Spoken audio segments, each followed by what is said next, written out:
No vídeo de hoje eu quero mostrar como foi a minha rotina de preparação para o Enem 2021 e foi graças ao meu desempenho nessa edição que agora em 2022 eu obtive a aprovação em Medicina pela Universidade Federal de Campina Grande. Seja bem-vinda, seja bem-vindo, meu nome é Francleudo Luan e é um prazer tê-los aqui. Quem me conhece ou me acompanha aqui no canal sabe que eu passei vários anos realizando essa prova. Foram 5 anos de estudos até obter êxito no último SISU. Nesse período experimentei vários estilos de rotina. Fiz cursinho presencial, depois passei a estudar em casa e a cada ano eu fazia um balanço do que tinha dado certo em termos de estratégias, do que eu precisava evoluir e de quais vícios eu tinha que me afastar. Muitas vezes nós alimentamos pensamentos pregnantes ou crenças quase irremovíveis de que só existe um jeito de estudar e que só passa quem segue uma cartilha universal e infalível.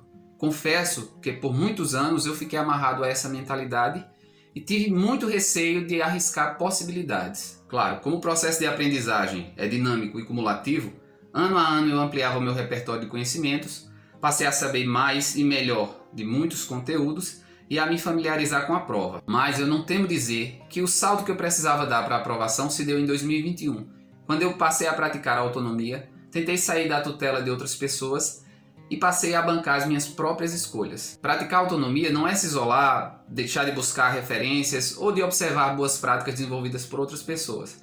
No meu entender, ser autônomo é agir com liberdade intelectual, sempre considerando as suas peculiaridades. E aí eu assumi as minhas escolhas. Passei a estudar por questões, elaborei módulos com estilos mais recorrentes de questões, fiz os meus próprios resumos, revisava semanalmente matemática, química e física e fiz muitos simulados. Falando de rotina especificamente, eu pratiquei uma rotina no primeiro semestre e outra diferente no segundo semestre.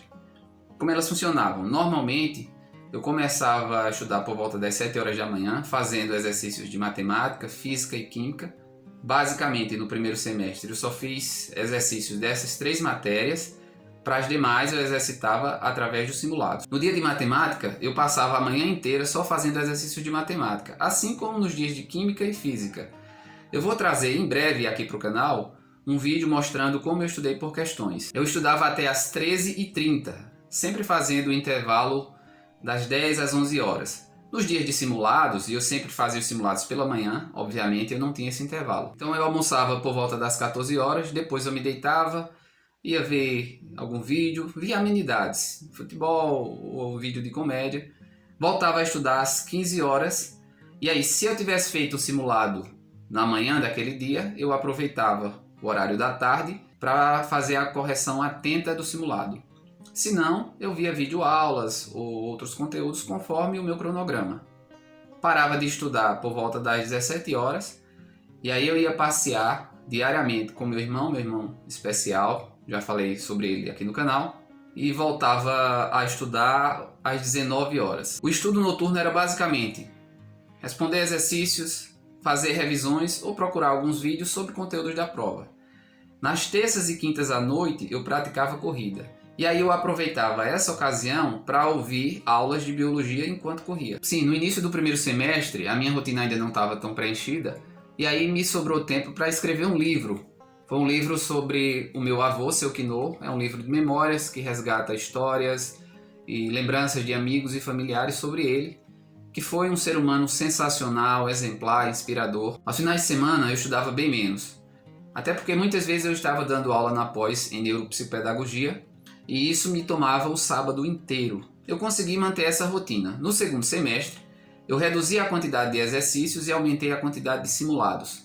Semanalmente eu fazia de 3 a 4 simulados, sempre um referente ao primeiro dia de prova e 2 ou 3 referentes ao segundo dia de prova.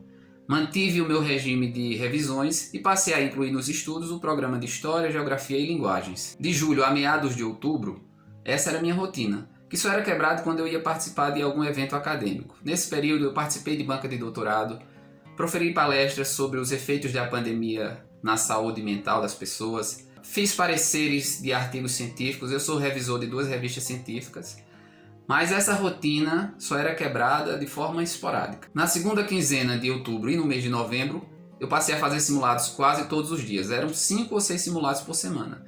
Isso me deixou com um ritmo excelente de prova, tanto é que no dia do Enem Eu não tive dificuldades com o tempo, não me cansei durante a prova. Além dos simulados, eu intensifiquei as minhas revisões. Eu revisava a partir dos meus resumos, minhas anotações, e também acompanhei videoaulas de revisão de matemática e de história. Bem, assim foi a minha rotina em 2021. Eu estudei muito, mas ainda consegui escrever um livro, participar de banca, ministrar aulas, proferir palestras, apertando deu. Mas graças a essa postura de autonomia que eu desenvolvi, de não estudar por um cronograma que não meu próprio, de não esperar um professor dar um assunto para só então eu ter que estudá-lo, eu estudei os conteúdos numa sequência que se alinhava às minhas necessidades.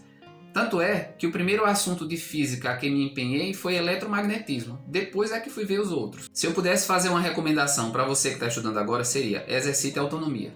Claro, se você ainda está no ensino médio ou no primeiro ano de cursinho, eu reconheço que isso é mais difícil. Mas se você está por sucessivos anos estudando, tenha consciência de que você não precisa começar do zero e repetir muitas vezes acriticamente a mesma dinâmica de estudos, achando que vai ter uma melhora expressiva no seu desempenho. Pode até dar certo, mas o que eu vivi e o que eu observo em muitas pessoas dão testemunhos de que isso pode retardar e muito a sua aprovação. Então ouse, atreva-se a ter autonomia. Se você gostou do vídeo, inscreva-se, curta, comenta, compartilha. E se tem alguma dúvida, deixa aqui nos comentários que será um prazer interagir com vocês. O vídeo vai ficando por aqui. Agradeço de coração, forte abraço e até mais.